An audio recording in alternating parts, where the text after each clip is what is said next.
ఈ పుస్తకాలను కొనుక్కొని చదవాలనుకునేవారు సత్యవాణి పబ్లికేషన్స్ 9652488668 పై సంప్రదించగలరు. మధుబాబు గారి అద్భుత జానపద సృష్టి మరకత మంజూష 31వ భాగం. నేను వెళ్లి పరిచయం చేసుకువస్తాను, మీరందరూ ఇక్కడే ఉండండి అంటూ తను కూర్చుని ఉన్న సత్రం అరుగు మీది నుంచి లేచాడు దొంగల నాయకుడు.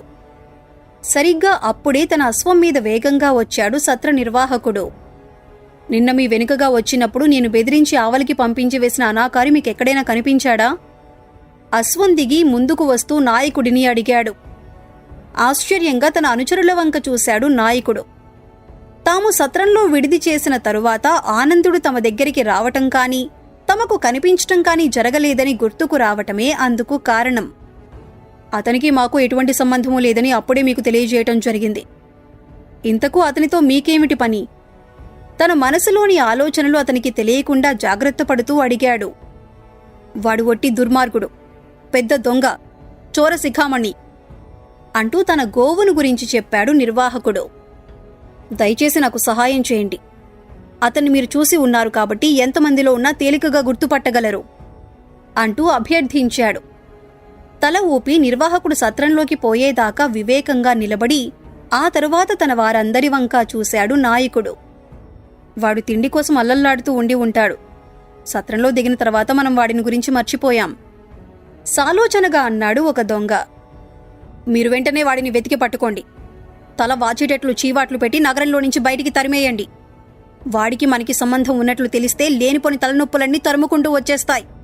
వాడు పట్టుబడితే మన గురించి భటులకు చెప్పే అవకాశం కూడా ఉన్నది కనులు చిట్లిస్తూ చెప్పాడు నాయకుడు.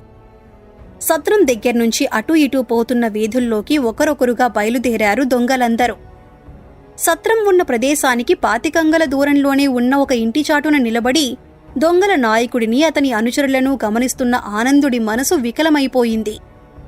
నీ యజమాని ఇంటిని వదిలిపెట్టి నా వెనకే రావటం మంచిది కాదని, లేనిపోని బాధలు ఎదురవుతాయని ఎంత చెప్పినా వినిపించుకోలేదు. ఇప్పుడు చూడు, అందరూ చెరి నన్ను పెద్ద చోర శిఖామణ్ణి చేసేశారు తన వెనుక నిలబడి ఉన్న గోవుతో అన్నాడతను. తన పొదుగు దగ్గర నిలబడి పాలు తాగుతున్న తన బిడ్డవంక ఆప్యాయంగా చూసుకుని ఆనందుడికేసి తిరిగింది ఆ గోవు. నా పొదుగులోని పాలన్నింటినీ తనే పితుక్కునే ఆ నిర్వాహకుడి ఇంటిలో నేను ఉండలేకపోయాను. నా బిడ్డ ఆకలితో అలమటించిపోవటం నేను చూడలేకపోయాను. నా బాధను అర్థం చేసుకోగలిగింది మీరొక్కరే. అందుకే మీతో కలిసి వచ్చేశాను చిన్నగా చెప్పింది అతనికి. నీ బాధ నీది, మరి నా బాధ సంగతేమిటి? నగరమంతా నేనేదో నగరపాలకుడి కోశాగారానికి కన్నం వేసి అక్కడ ఉన్న సంపదనంతా కొల్లగొట్టినంత గొడవ మొదలుపెట్టబోతున్నారు. ఇప్పుడీ దొంగలు కూడా రాజభటులకు తోడైతే నా పని అయిపోతుంది అంటూ నుదురు రుద్దుకున్నాడు ఆనందుడు. మనం నగరంలో ఉండటం క్షేమకరం కాదు. ఏదో ఒక విధంగా నగర ద్వారాలను దాటి అవతలికి పోవటమే మంచిది. వీధిలోకి చూస్తూ తన నిర్ణయాన్ని ఆ గోవుకు వినిపిస్తుండగా సత్రం దగ్గరికి వస్తున్న 10 మంది భటులు కనిపించారతనికి. నాకోసమే వస్తున్నారా వాళ్ళు? ఆశ్చర్యంగా తనలో తను అనుకుంటూ చెవులు రిక్కించాడు. తప్పుకోండి, ప్రజలందరూ పక్కకు తప్పుకోండి. మహామంత్రవేత్త అతిరథ మహారథుడు అయినటువంటి రాకేంద్రుల వారి వారసుడైన గవాక్షుల వారు నగర సంచారానికి విచ్చేస్తున్నారు. నగర ప్రజలందరూ నమస్కారాలు చేసి తమ భక్తి ప్రపత్తులను చాటుకోండి. పెద్ద కంఠంతో అందరికీ వినిపించేటట్లు అరిచాడు ఒక భటుడు. విధి విన్యాసాలు విచిత్రంగా ఉంటాయని అనటానికి ఇదే పెద్ద ఉదాహరణ. తమరి కోసం పెట్టవలసిన కేకలవి తల విదిలిస్తూ అన్నది ఆనందుడి వెనుక నిలబడి ఉన్న గోవు. దయచేసి నువ్వు మాట్లాడబోకు తల్లి. నీ అరుపులు ఎవరినైనా ఆకర్షించిన మరుక్షణం నా గుట్టు రట్టయిపోతుంది. రాజభవనంలోనూ తన విడిదిలోనూ కుదురుగా కూర్చోవలసిన గవాక్షుడు నగర సంచారానికి బయలుదేరటమేమిటో చిత్రంగా ఉన్నది అంటూ ఒక అడుగు వెనక్కి వేసి తన ఆకారం వీధిలోని వారికి వెంటనే కనిపించకుండా జాగ్రత్త పడ్డాడు ఆనందుడు. ఎంతోసేపు ఎదురు చూడవలసిన అవసరం లేకపోయింది. నగర పాలకుడు సిద్ధం చేయించిన అశ్వాల మీద గవాక్షుడు అతని జతగాళ్లు ధర్మసత్రం ఎదుటికి వచ్చేశారు. పిలవండి, సత్రంలో ఉన్నవారందరినీ బయటికి పిలవండి గంభీరంగా ఆజ్ఞ ఇచ్చాడు గవాక్షుడు. పరుగు పరుగున లోపలికి పోయి విశ్రాంతిగా కూర్చుని ఉన్న అతిథులు ఒక 10 మందిని బయటికి తీసుకువచ్చారు రాజభటులు.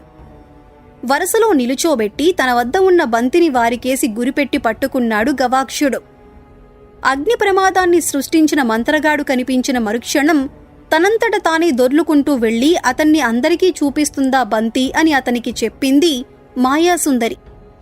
దొర్లుకుంటూ వెళ్లటం కాదు గదా, కనీసం అటూ ఇటూ కూడా కదలలేదు అది ఇప్పుడు. మిత్రమా, ఏమిటది? ఇప్పుడు అది దేనికి? అదేమిటో అడ్డం కాని అతని జతగాళ్లు ఆశ్చర్యంగా అడిగారతన్ని. ఇదో దైవదత్తమైన పరికరం. నగరంలో అగ్ని ప్రమాదానికి కారకులెవరో వారిని మనకి ఎత్తి చూపిస్తుంది, సగర్వంగా చెప్పాడు గవాక్షుడు. అనుక్షణం అతన్ని అంటిపెట్టుకుని ఉండే తమకు తెలియకుండా అటువంటి మహిమగల వస్తువు అతని దగ్గరికి ఎలా వచ్చిందో తెలియలేదు అతని స్నేహితులిద్దరికీ. పదండి, నగరంలో ఉన్న ధర్మసత్రాలన్నింటి దగ్గరికి వెళ్లి పరీక్షలు చేయాలి అంటూ తన అశ్వాన్ని వెనక్కి తిప్పబోయాడు గవాక్షుడు. ఉన్నట్లుండి అతని చేతిలో నుంచి జారి క్రింద పడింది బంతి. కంటికి కనిపించని చెయ్యేదో బలంగా విసిరినట్లు వేగంగా వచ్చి ఆనందుడు నిలబడి ఉన్న ప్రదేశం దగ్గర పడింది. గొల్లున అరిచారు అంతకుముందు గవాక్షుడు చెప్పిన మాటల్ని విని ఉన్న రాజభటులు. తమ బరిసెల్ని బిగించి పట్టుకుంటూ అటుకేసి పరిగెత్తుకుంటూ వచ్చారు. ప్రమాదం ముంచుకు వచ్చేసింది, పారిపోండి ఆనందులు వారు, మీరు పారిపోయి తప్పించుకోండి అని ఆనందుడిని హెచ్చరిస్తూ కొమ్ముల్ని బారుచేసి ఆ భటుల్ని అడ్డుకోవటానికి ముందుకు దూకింది గోవు. అప్పుడే తను కూడా అటుకేసి చూశాడు సత్రం నిర్వాహకుడు. అయ్యయ్యో, అదే అదే నా గోమాత, అదే అని అరుస్తూ ముందుకు పరిగెత్తుకు వచ్చాడు. పారిపోండి ఆనందుల వారు అంటూ మరోసారి ఆనందుడిని హెచ్చరించింది గోవు. పారిపోవాలని అనుకున్నాడు ఆనందుడు. కాని అతని దారికి అడ్డుగా నిలబడిపోయింది ఆ గడబిడేమిటో అర్థం కాని ఆవుదూడ. దానిని ప్రక్కకు నెట్టి ముందుకు దుమకబోతున్న ఆనందుడి వెన్నుమీద ఎడాపెడా పడ్డాయి 4 దెబ్బలు. మాతంగి ఇచ్చిన మంత్రాల పసరు కారణంగా అతని శరీరాన్ని తాకిన వెంటనే గోగుపుల్లల మాదిరి విరిగిపోయాయి ఆ దెబ్బల్ని వెలువరించిన బరిసెల మొనలు. మంత్రాలు నేర్చినవాడే వీడు, గవాక్షుల వారి మాటలు అక్షర సత్యాలు అంటూ గుంపుగా ఆనందుడి మీద పడి అతన్ని నేలమీదికి నెట్టేశారు భటులు. తమ తలపాగాలను విదిలించి అతని చేతుల్ని వెనక్కి విరిచి కట్టేశారు. గారడీ విద్యల్ని ప్రదర్శించే వారి చుట్టూ గుమిగూడినట్లు ఆ ప్రదేశంలో పోగుపడ్డారు నగర పౌరులు. గవాక్షుల వారు వర్ధిల్లాలి, అగ్ని ప్రమాదానికి కారకుడైన దుర్మార్గుణ్ణి పట్టించిన మహావీరుడు వర్ధిల్లాలి, మంత్రవేత్త రాకేంద్రుల వారి వారసుడు వర్ధిల్లాలి. పెద్ద పెద్ద కంఠాలతో ఆకాశం బ్రద్దలైపోయేలా జయ జయధ్వానాలు చేయటం మొదలుపెట్టారు. తీసుకుపోయే కారాగారంలో పడవేయండి, రేపు ఉదయం రాజసభలో ఇతని నేరాన్ని విచారించి శిక్ష విధింపజేద్దాం సగర్వంగా భటులకు చెప్పాడు గవాక్షుడు. చేతులు వెనక్కి విరిచి కట్టబడిన ఆనందుడిని బలవంతంగా పైకి లేపి దురుసుగా నెట్టుకుంటూ నగర మధ్యభాగంలో ఉన్న చెరసాల దగ్గరికి తీసుకుపోయారు భటులు. వారి వెనకే పరుగు తీయబోయిన తన గోవును దూడను బలమైన ఇనుప గొలుసులతో బంధించి సత్రం వెనుక భాగంలోని చిన్న తోటలో ఒక చెట్టు క్రింద నిలబెట్టించాడు సత్ర నిర్వాహకుడు. వాటిని అపహరించిన గజదొంగ దొరికాడని, గవాక్షుల వారి సూక్ష్మదృష్టి అమోఘమని నేను రాకుమారికి తెలియజేయాలి. తిరిగి వచ్చే వరకు వాటిని జాగ్రత్తగా చూసుకోండి అని సత్రంలోని పనివారికి అప్పచెప్పి తను రాజభవనాల దగ్గరికి తన అశ్వాన్ని పరిగెత్తించాడు. ప్రసాదం తీసుకువచ్చాను మాతంగి, తీసుకో అంటూ అమ్మవారి ప్రసాదాన్ని అరటి ఆకులో పెట్టి మాతంగి ముందుకు తోశాడు పూజారయ్య. ఎర్రబడిపోయి ఉన్నాయి మాతంగి కళ్ళు. అదే పనిగా కన్నీరు విడిచినట్లు మలినంగా కనిపిస్తున్నాయి బుగ్గలు. ఉదయం నుంచి అదో మాదిరిగా ఉన్నావు, ఏమైంది మాతంగి ఆశ్చర్యంగా అడిగాడు పూజారయ్య. వద్దు వద్దని హెచ్చరించాను, వినిపించుకోలేదు. ఇప్పుడు చూడు, చెయ్యని నేరానికి కరుడుగట్టిన నేరస్థుడి మాదిరి కారాగారంలో పడిపోయాడు గద్గద కంఠంతో చెప్పింది మాతంగి. ఆ రోజు ఉదయం తనకు మాతంగికి జరిగిన సంభాషణ గుర్తుకు వచ్చి నాలుక కరుచుకున్నాడు పూజారయ్య. సంకల్ప మాత్రంతోనే పంచభూతాలను శాసించగల స్థాయిని ఆనందుల వారు చేరుకున్నారని, ఆ పరిణామం మంచిది కాదని వాపోయింది ఆమె. ఆ విషయాన్ని మర్చిపోయి అనవసరమైన ప్రశ్నలు వేయటం అవివేకం. నా అజ్ఞానాన్ని మన్నించి ఇప్పుడేం చేయాలో ఆలోచించు మాతంగి.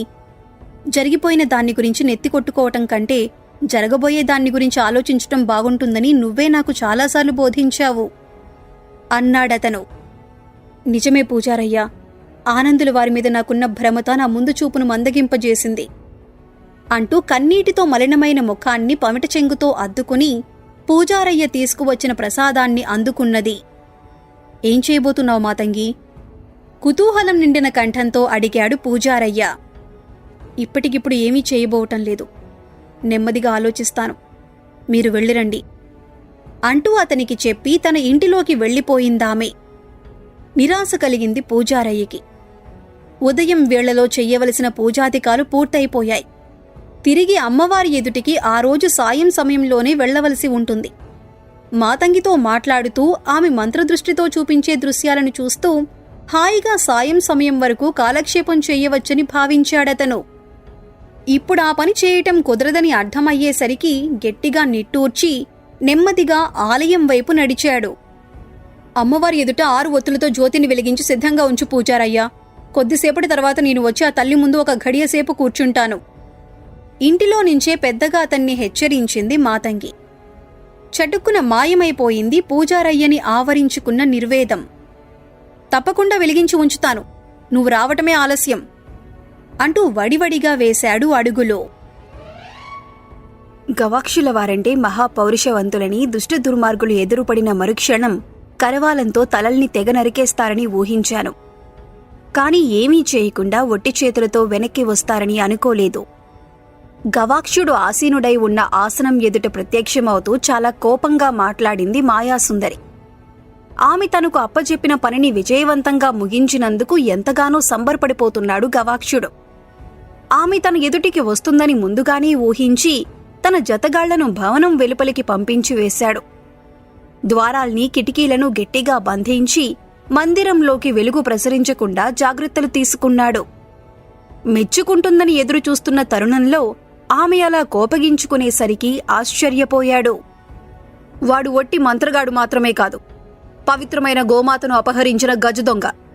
అటువంటి వాడికి అప్పటికప్పుడు మరణశిక్ష విధించటం వల్ల ఎటువంటి ఉపయోగమూ లేదు. వాడి నేరం గురించి అందరికీ తెలియాలి. అందుకు రాజ్యసభలో విచారణ జరగాలి. తను చేసిన పనిని సమర్థించుకోవటానికి చాలా గంభీరంగా మాట్లాడాడు. అతను చేసిన నేరం గురించి అందరికీ తెలియాలా, లేక అటువంటి వాడిని పట్టించిన తమరి గురించి తెలియాలా? వెక్కిరింపుగా అడిగింది ఆమె. విపరీతమైన రోషంతో ఎర్రగా కందిపోయింది గవాక్షుడి వదనం. నువ్వెవరితో మాట్లాడుతున్నావో తెలుసా? నేను రాకేంద్రుల వారి వారసుణ్ణి. పళ్ళు బిగిస్తూ మహాకోపంగా అన్నాడు. మాటకు మాటగా సమాధానం చెబితే అతను మరింత మూర్ఖంగా రెచ్చిపోతాడని గుర్తుకు వచ్చి వెంటనే చాలా మర్యాదగా మాట్లాడింది మాయాసుందరి. రాకేంద్రుల వారి వారసులు కాబట్టే నీకు నేను కనిపిస్తున్నాను. పట్టుబడినవాడు ఒట్టి దొంగ మాత్రమే కాదు, మహామాంత్రికుడు. ఆలస్యం జరిగిన కొద్దీ అతను తప్పించుకు పారిపోయేందుకు అవకాశాలు చాలా ఉన్నాయి. వెంటనే అతన్ని మట్టుబెట్టాలి మృదువుగా చెప్పింది. మెత్తబడ్డాడు గవాక్షుడు. అయితే ఇప్పుడు నన్నేం చేయమంటావో చెప్పు అన్నాడు తను కూడా మర్యాదగానే. చటుక్కున చేయి జాచిందామె. మిలమిల మెరుస్తూ ఆ చేతిలో ప్రత్యక్షమైంది ఒక పిడిబాకు. ఆ దుర్మార్గుడు బంధింపబడిన ప్రదేశంలోకి వెళ్ళండి. అతన్ని మీకు ఎత్తి చూపించిన నల్లని బంతి మాదిరిగానే ఈ ఆయుధం కూడా తనంతట తనే కదులుతుంది. అతని ప్రాణాలు హరించి వేస్తుంది. ఆ బాకును అతనికి అందిస్తూ చెప్పింది. అతన్ని కారాగారంలో పడవేయమని ఆజ్ఞ నేనే ఇచ్చాను. తిరిగి నేనే ఇంకోసారి అతని ఎదుటికి పోవటం అవమానం కదా. నసిగాడు గవాక్షుడు. మీరొక్కరే పోవద్దు. మీ వెంట రాకుమారిని తీసుకువెళ్ళండి. మీరే స్వయంగా ఆ దుర్మార్గుణ్ణి ఆమెకు చూపిస్తానని వర్తమానం పంపించండి. రాకేంద్రుల వారి వారసుడి అభీష్టాన్ని ఆమె కాదని అనలేదు, చెప్పింది మాయాసుందరి. రాకుమారి ఎదుట తన గొప్పదనాన్ని ప్రకటించుకోవటమనే మాట మహాబాగా నచ్చింది గవాక్షుడికి. రెండో ఆలోచన లేకుండా తల ఊపాడు. వెంటనే మాయమైపోయింది మాయాసుందరి. భవనం వెలుపల నిలబడి ఉన్న తన జతగాళ్లను లోనికి పిలిపించి రాకుమారికి అందజేయవలసిన వర్తమానాన్ని వినిపించాడు గవాక్షుడు. మనమీ నగరంలోకి వచ్చిన తర్వాత ఇంతవరకు రాకుమారిని కలుసుకోవాలని, ఆమెతో పరిచయాన్ని పెంచుకోవాలని అనుకోలేదు. ఇప్పటికిప్పుడు ఆమె దగ్గరికి పోవటం మంచిగా ఉంటుందా? నసిగాడు ఒక జతగాడు. ఆమెతో మాట్లాడదలుచుకున్నది నేను, మీరు కాదు. నేనెవరిని? కనుబొమ్మలు ముడివేస్తూ తీవ్రంగా అడిగాడు గవాక్షుడు.